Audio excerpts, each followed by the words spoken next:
Hi, let us recall two laws from that we learned about in grade 10. So first we had the sine law, which says that a over in triangle ABC, a over sine of a is equal to b over sine of b, which is equal to c over sine of c, where a angle the uppercase letters are angles and their vertices in a triangle, and the lowercase letters are the side lengths that are opposite that given vertex or that given angle. We can show that this is true in this triangle that I've drawn here. I know that if I know that the height of this triangle, well, using right angle triangles, first off, this is the height, so this is a 90-degree angle. And using right angle triangle, some basic trigonometry, I know that the sine of angle A is equal to the height divided by B. So that means that the height is equal to B sine A. Now, on the other side of the triangle, we have that sine of B is equal to h over a. So thus h is equal to a sine b.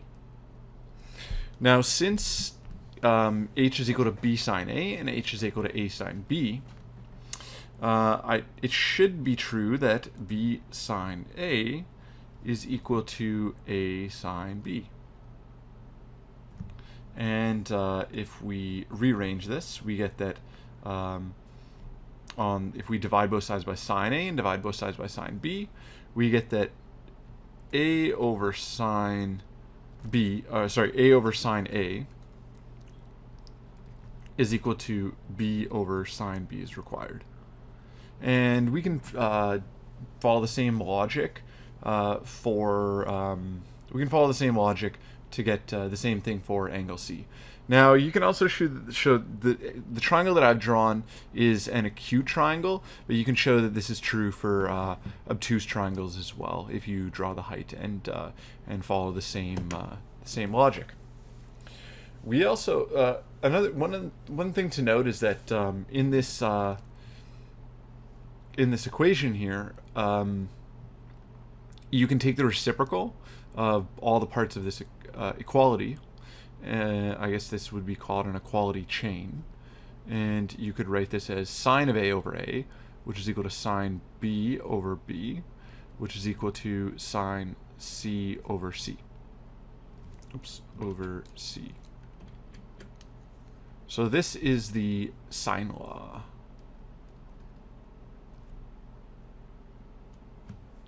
This is the sine law. We also, last year we talked about, in grade 10, we talked about the cosine law as well. So the cosine law says this. The cosine law says that a squared is equal to b squared plus c squared minus 2ab cosine of angle A. Oh, sorry, minus 2 bc. I should say BC. Minus 2 BC cosine of angle A. Now we can prove this. We can show that this is true by let's see here. Okay, so we can show that this is true if we label this as x. And then this side length would be, this length here would be c minus x. Now I know that a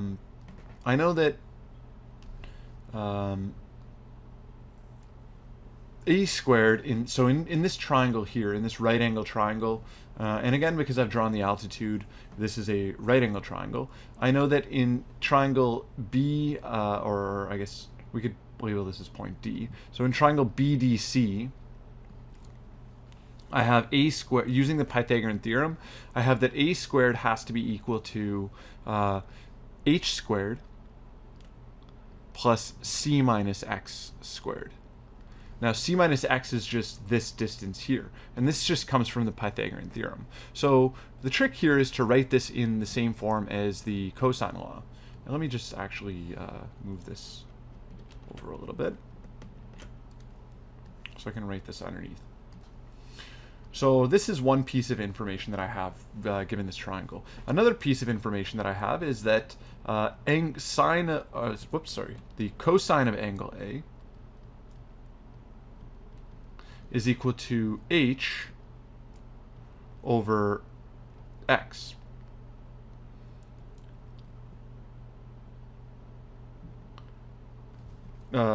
H over, that is not correct. The cosine of angle A is equal to x, which is the adjacent, divided by the hypotenuse. So we have x over b, and thus x is equal to b cosine of A.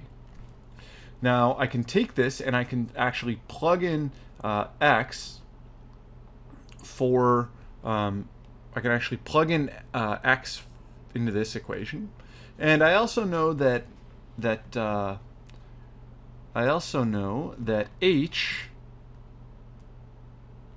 Let me rewrite this. I also know that the sine of angle A is equal to h, which is the opposite divided by the hypotenuse. So sine of A is equal to h over b, and thus h is equal to b sine A.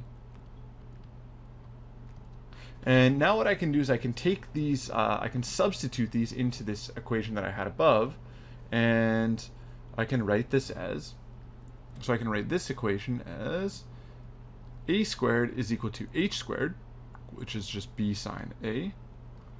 So I have b sine A squared plus c minus x, and x was just b cos A, squared. So now I can actually square b sine A, and if I square b sine A, I get b squared sine A squared. I can square c minus b cos A. Now, since I'm squaring c minus b cos A, I'm squaring a binomial, and remember that when you square a minus b, this is equal to a squared minus 2ab plus b squared. So this would become c squared minus 2bc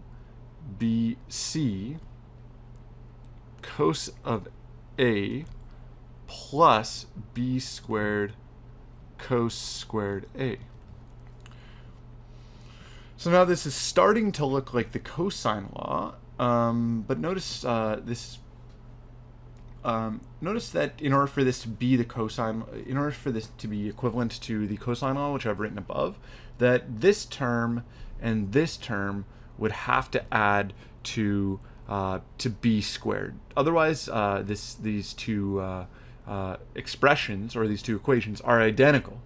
So what I've just highlighted in red here should add to b squared. And we can get b squared by common factoring b squared out of sine squared A plus cos squared A. So I get b squared times sine squared A